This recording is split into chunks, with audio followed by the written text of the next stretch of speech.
family vacations are planned around harvest seasons, if you ever get a vacation. And it doesn't matter if it's your birthday or Christmas or any, so like there's sacrifices. And when my kids, our kids, normal families get to go on vacations and they get to go to Bulldog games and they get to play with their neighbors for, a block barbecue and all the cute things that we don't necessarily have the opportunity to do. And not everyone understands the burden of that. And so, like my kids, you say it's a blessing to be raised on a farm, and my kids have work ethics in spades, right? And so there's lots of really good things about it, but there's challenging things about it too, and that there's sacrifices that they have made that they didn't necessarily ask for. I've said this several times in the last few months. If you ask families in the Ukraine, did they ever think that they would have to worry about where food comes from? Or you ask families, and not getting political, but you ask families in the Gaza Strip, or you ask families in Iran, did they ever worry about where food comes from? Many of them would have said no until just in recent years. And so I pray that it never rears its ugly head here in America, but the Merks are going to eat. If Kroger closes its doors, it's okay. We're going to be fine. And so that is a blessing and a privilege that we don't take lightly.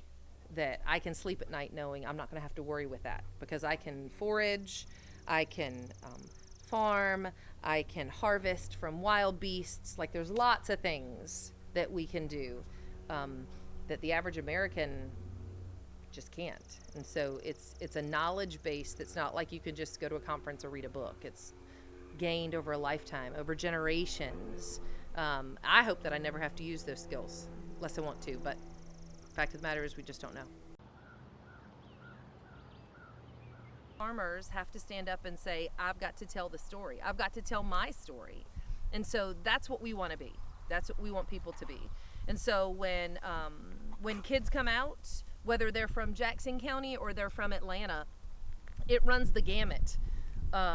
Statistics tell us that less than 1.5% of Americans are directly tied to agriculture now. We have the safest and the most plentiful food and fiber supply in the world.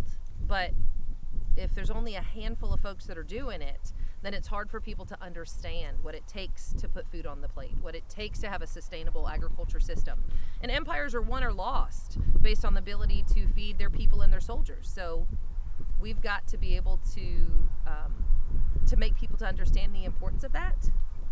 And if less than 2% of our citizens are that way, less than 2% of our legislators are that way as well. And so people that are making policy that affects farmers' daily lives, we got to make sure that they know who they can talk to and who they can come to. And so it's important for us to be that voice and to be that place where people can just unwind. Had a ribbon cutting of an official opening in 2023. How did you come to the decision to open up your farm to the public, and was it always the goal, or was it something that evolved over time? Most certainly wasn't the goal.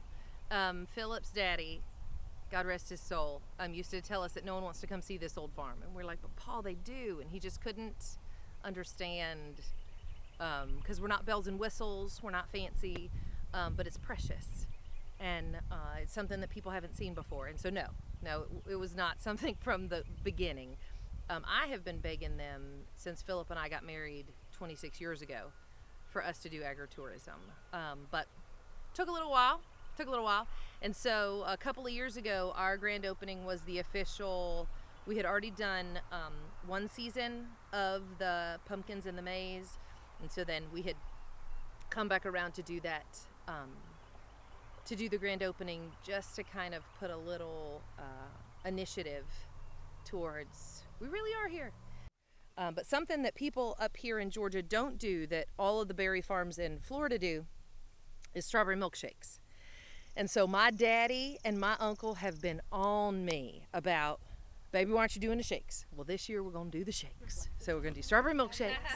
And we do, and we try really hard with the things that we offer folks. Everything is made from scratch here. So we don't buy pre-made ice cream mix. Everything is made from scratch here. Our ices are made from scratch here, and all natural.